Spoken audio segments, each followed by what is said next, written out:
ओ भाई, ये मैं क्या सुन रहा हूँ? सुना है कि कोई मोहम्मद आमिर ने थूक दिया है आईपीएल के ऊपर। मैं लानत भेजता हूँ आईपीएल के ऊपर, मैं नहीं जाऊंगा आईपीएल के अंदर। आमिर भाई को तो 5,000 करोड़ में खरीदने लगी थी ना आईपीएल की टीम। खैर, इसके बारे में बात करेंगे। इसके अलावा और भी खबरें आ रही हैं, कोई ग्राउंड के अंदर से आ रही हैं, जिसके अंदर ये पता चल रहा है कि सरफराज भाई द कोच ने माँ बहन की गालियां दी हैं हमारे प्लेयर्स को। शुक्र है तूने दे दी, नहीं तो मैंने शुरू कर देनी सी। मीडिया में दोस्ती होना ही बड़ा ज़रूरी है आपके लिए, जो है फिर इस किस्म की खबरें भी आना शुरू हो जाती हैं कि नहीं नहीं, उसने तो बड़ा अच्छा काम किया, उसने तो खूब गालियां दी हैं।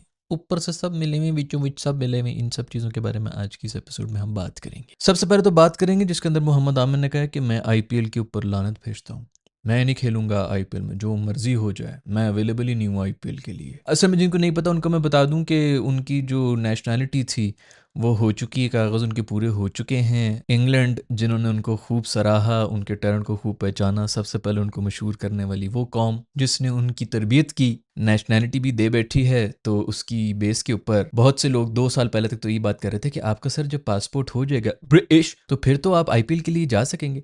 अगर मैं गलत नहीं हूं तो तब शायद उन्होंने कहा था कि हाँ बिल्कुल, मैं आईपीएल 2 साल पहले की बात है शायद, तब उन्होंने ये कहा था। उस वक्त वो पीएसएल में और बाकी लीग्स में भी जो है बढ़ चढ़ के आ रहे थे। देखो, इसमें कोई शक नहीं है कि मोहम्मद आमिर एक बहुत ही ज़बरदस्त किस्म का बॉलर है, अपने प्राइम में बहुत ही बेहतरीन बॉलर था, इसमें भी कोई शक नहीं है। खिदमात भी बहुत ज़्यादा है पाकिस्तान के लिए, पाकिस्तान को कम अज़ कम भी 15 साल अगर पीछे भी लेके गए हैं, तो वो भी 2010 की एपिसोड की वजह से हो गया था, जब एक साथ आपके तेज़ गति फास्ट बॉलर ख़त्म हो गया था पूरा डिपार्टमेंट, ये और आसिफ जब गए थे। उसके बाद से हम ऐसे ऐसे रेलू कट्टी बॉलर्स के ऊपर आसरा लेके बैठे हुए थे कि आपकी सोच है। मुझे याद है कि 2011 से लेके 15 तक तो हम स्पिनर डोमिनेटिंग टीम बन चुके थे। हमारे शाहिद अफरीदी, सईद अजमल वगैरह जो हैं, इन्होंने बचाया हुआ था। हम स्पिनर की बेस के ऊपर, स्पिन बॉलिंग की बेस के ऊपर, हफीज़ भी कराया करते थे, उसकी बेस के ऊपर हम मैचेस जीत रहे थे। तो फास्ट बॉलर्स को तो हमने तब से ही टाटा बाय बाय कर लिया था। उसके बाद से आपको आज तक कोई फास्ट बॉलर मिला नहीं है। वापस आए थे मोहम्मद आमिर।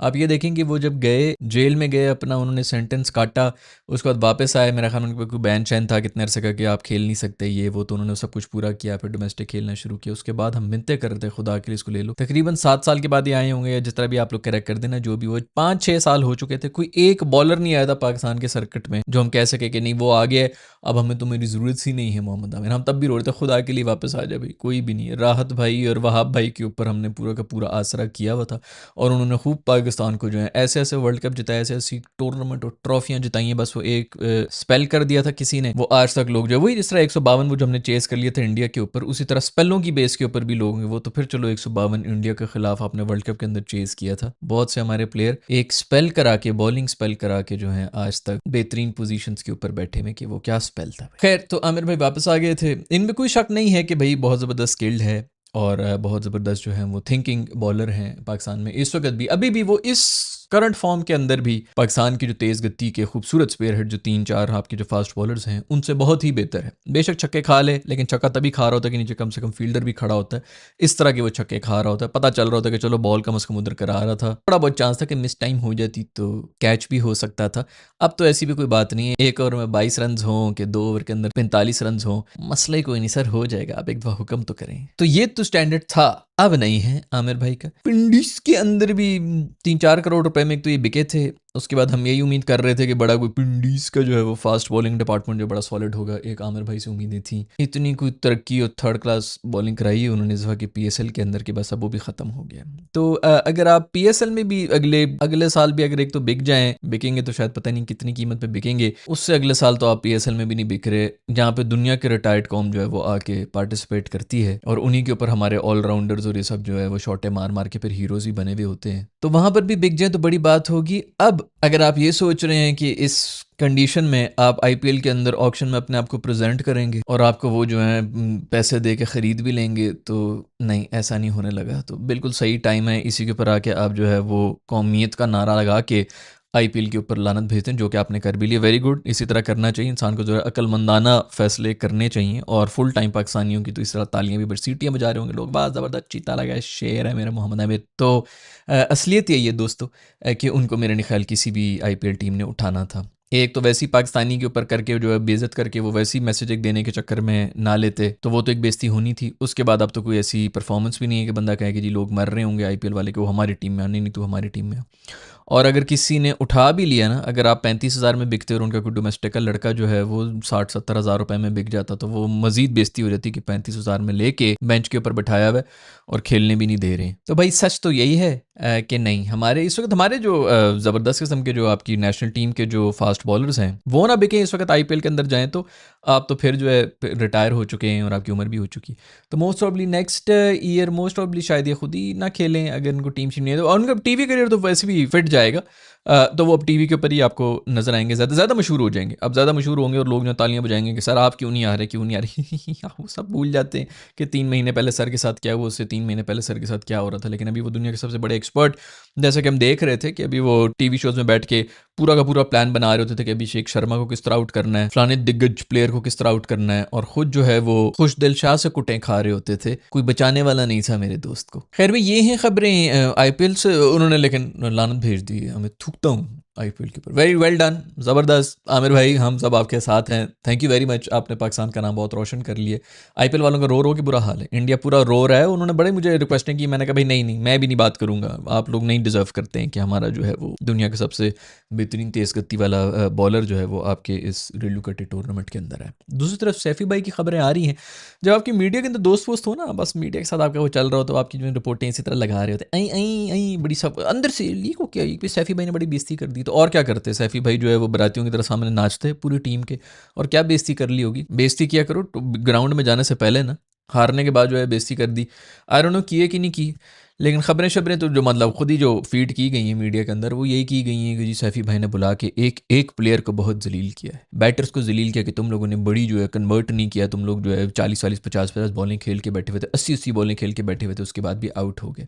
बॉलर्स को भी जलील किया कि तुम लोग जो हमारे प्लान के मुताबिक, सुना है कि हसन अली साहब को जो है उन्होंने स्पेशल बिस्ती कराई है कि तू पता नहीं केड़ी बॉलिंग करा रहा था। जहाँ तक मुझे याद पड़ रहा है मेरे ख्याल में वो ये सैफी भाई के साथ साथ के ही थे, उनके साथ बल्कि खेले तो हैं, उन्हीं के हम उम्र ही होंगे, उन्हीं के हम बैच इसी तरह वो होंगे। तो अभी मोस्ट ऑब्ली अगली सीरीज में ड्रॉप होके वो भी वापस कोच बन के जो है आ जाएंगे। उनका भी जो है बिल्कुल ठीक जा रहा है, उनकी सीवी जो है कोच बनने के लिए, पाकिस्तान के मेंटोर बनने के लिए, क्योंकि अभी जो खेल के गए हैं तो लड़कों के साथ बड़ी अच्छी दोस्ती भी है, यारी दोस्ती भी है, तो घर वाला माहौल रहेगा, क्योंकि पुप्पी की टीम है, यहाँ पे कोई प्रोफेशनलिज्म तो है नहीं। सो उनको बेसिकली जलील किया गया है कि बेटा आप जो है प्लान कुछ था और आप किस तरह कर रहे हैं, 4,500 साल का आपका एक्सपीरियंस है, आपकी उम्र के डायनासोर मर चुके हैं, आपसे जो है वो प्लान नहीं एग्जीक्यूट हो रहा, तो उनसे कहाँ आपकी उम्मीदें कर रहे हैं। तो कहते हैं ना एक सर्टन उम्र के बाद जाके जो है फिर वो जिद्दी हो जाता है बुजुर्ग जो होते हैं, तो उनसे बहस भी नहीं करनी चाहिए, बस ठीक है हाँ में हाँ मिला दो उनको, कहना तो उनको वो अपनी मर्जी करने दो यार। हसन भाई को जिस तरह उनकी मूड हो रहा है जिधर बॉलिंग कराने का, पुप्पी की टीम है यार, तुम लोग क्या फर्क पड़ता है, ज़्यादा हार ही जाएंगे ना, तो हार गए, क्या हो गया, कुछ चेंज हुआ। दूसरी तरफ उन्होंने बाकी बॉलर्स को भी जलील किया, बैटर्स को भी जलील किया।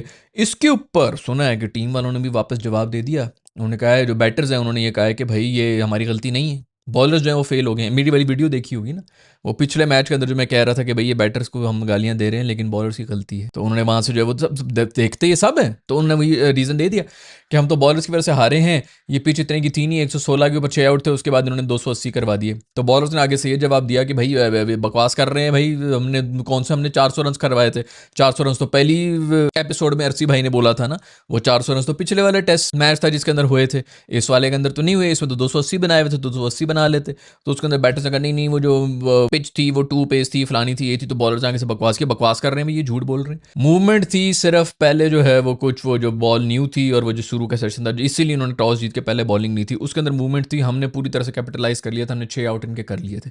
उसके बाद हमें कोई असिस्टेंस नहीं मिल रही थी, इन्होंने बना लिया 280। आप लोगों को भी वही पिच मिली थी, शुरू में जितना हिली थी हिल गई, उसके बाद नहीं हिली है, तभी उन्होंने 280 बनाए, आप लोग फेल हुए, उसके बाद आके दोबारा से उन्होंने कोई 300 350 रन बना दिए, और आप अगर तमीज से बैटिंग करते तो आप 450 भी चेस करने के लिए जा रहे थे। इसका मतलब है कि पिच में भी कुछ नहीं था, और बात बिल्कुल ठीक है, पिच के अंदर सिर्फ और सिर्फ शुरू का ही रस था, और ये पिछले टेस्ट मैच के अंदर भी तकरीबन इसी किस्म की सिचुएशन थी, उसमें हम वहां पर हार गए थे जब हमने न्यू बॉल से बॉलिंग कराई थी, और इस वाले के अंदर हम जो है हारे तो वैसे हर डिपार्टमेंट में ही है, रिव्यूज़ के डिपार्टमेंट में हम हार गए, हमने रिव्यूज़ नहीं लिए जिस वजह से इतने स्कोर हो गए, ना बैटिंग हुई हमसे ना बॉलिंग हुई हमसे, बेसिकली जलील हो गए। लेकिन सरफराज भाई के बारे में जो है बड़ी बातें आ रही हैं कि नहीं उन्होंने बहुत गालियां दे दी, तो उनको प्लीज़ कोई कुछ ना कहे, और वो अभी इधर ही रहेंगे, वो पहले शुरू में इंटरम मेंटोर बन रहे थे, ऐसा कुछ भी नहीं होने लगा, वो इधर ही भाई, उनको कोई भी नहीं हिला सकता। अब वो अगले 2-4 सीरीज में भी आएंगे, वो जब तक जो है उनको पकड़ के जो है वो खींच के फेंका नहीं जाएगा, वो सीट के साथ चिपके रहेंगे, वो इस सीट से फिर जो उनको दूसरी कोई अच्छी बड़ी सी, अभी भी 2-3 सीटें तो उनके पास है माशाल्लाह, आके भाई के पास ये वाली सीट भी ले लें सर,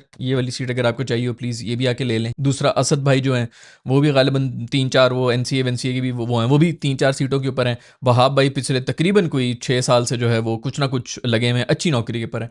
आजकल ख़वातीन की टीम के जो हैं उनके मेंटोर कोच और वो बने हुए, उनको बता रहे हैं कि स्पेल किस तरह कराया जाता है। वो एक स्पेल जो उन्होंने करा दिया था वॉटसन को, वो भी मैच हम हार गए थे बेसिकली। उस एक स्पेल की बेस के ऊपर आज तक हम जो है वो उनको मानी बैठे हैं। तो कोई वो मसला भी नहीं है, यहाँ से अगर उनकी छुट्टी हो जाएगी तो वो टीवी के ऊपर बैठ जाएंगे और वहाँ पर आके जो बड़ी बड़ी बातें करेंगे और बच्चे जो हैं वो तालियां शालियां बजाएंगे, सर आपका वो जो स्पेल था ना वो हमें याद है। तो वो इसी तरह जो है ये इसी तरह होता रहता है, जो भी छोड़ के जाता है वो हमारा हीरो बन जाता है। खैर भी उधर कोहली की भी लड़ाई हुई है हेड से। आईपीएल के अंदर जो मैच था उनका सनराइजर्स के साथ मैच था, उसके अंदर कोहली भाई जो है यार पता नहीं समझ नहीं आती, इतना दिग्गज प्लेयर है, कहाँ क्या क्या क्या रिकॉर्ड से नहीं बनाए हुए, फिर एंड में जो है वो एक 11 साल का बच्चा उसके अंदर से पैदा हो जाता है जो कि निकल और ख़त्म ही नहीं हो रहा।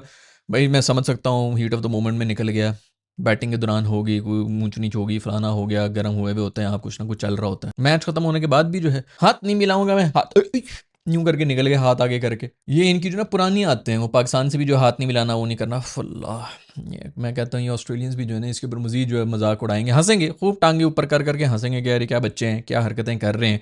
और अब इस उम्र में आके वही हरकतें कर रहा है जब उसने जो है वैसे ख़त्म कर ली है। लेकिन वही ग्रोन अप चिल्ड्रन है, मासूम दिमागी तौर के ऊपर अभी बच्चे ही हैं, क्योंकि फिल्में और क्रिकेट इसी के अंदर जिंदा है। तो वो हुआ ये था कि मैच के दौरान जो है कोहली भाई के साथ उन्होंने कुछ स्ट्राइजिंग स्ट्रूजिंग कर ली, तो कोहली भाई ने कहा तो तू आके बॉलिंग डाल, हेड को कहा। तो हेड की बॉलिंग कराने से पहले ही जो है कोहली भाई आउट हो गया, तो हेड ने कहा बेटा तू तो मेरे ओवर कराने से पहले ही आउट हो गया, खड़ा तो रहता ताकि मैं आके बॉलिंग डालता। तो वो जो है बहुत नाराज़ हो गए, शुरू भी उन्होंने किया था, नाराज़ भी हो गए। एंड में जब मैच खत्म हुआ तो उसके बाद हाथ मिलाने के लिए वो आया हेड, उसने हाथ आगे किया तो ये जो यूं करके निकल गया साइड से और दूसरों से हाथ मिला रहा था। तो पहली बात तो ये मुझे ये बताओ कोहली भाई कि चले आप तो हेड को कह रहे थे कि तू आके बॉलिंग करा, जब नेक्स्ट हेड खेल रहा होगा ना तो तब आप भी आके बॉलिंग करा देना। ये अजीब वो है भाई, वो बैटर आदमी है, उसको आगे तू कह रहा है कि तू मुझे बॉलिंग करा, अगर इतना हीरो है तू।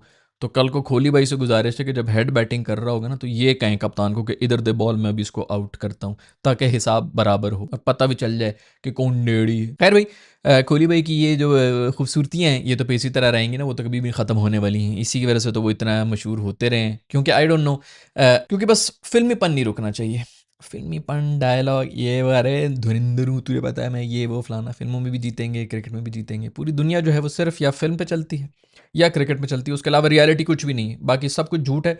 सच सिर्फ ये है। आज के एपिसोड में यही है दोस्तों। अगर आप लोगों के पास भी कोई खबरें हैं जिसके बारे में आप चाहेंगे कि बात हो तो नीचे कमेंट्स में लिख के बता देना। अगर ये जो कोच माइक हसन के बारे में मैंने एक वीडियो बनाई थी जिसके अंदर उन्होंने बहुत ही खूबसूरत किस्म के बयान दिए हैं, क्या कुछ कहा है उन्होंने कि जी रिजवान को क्यों ड्रॉप किया है और बाकियों को क्यों टीम में रखा हुआ है, और वर्ल्ड कप में हमने कितनी अच्छी परफॉर्मेंस, वो कितने डिनाइल में है, उसके बारे में मैंने इस एपिसोड के अंदर बात किया हुआ। आप इस वीडियो को क्लिक कर सकते हैं। I will see you in the next video. Bye.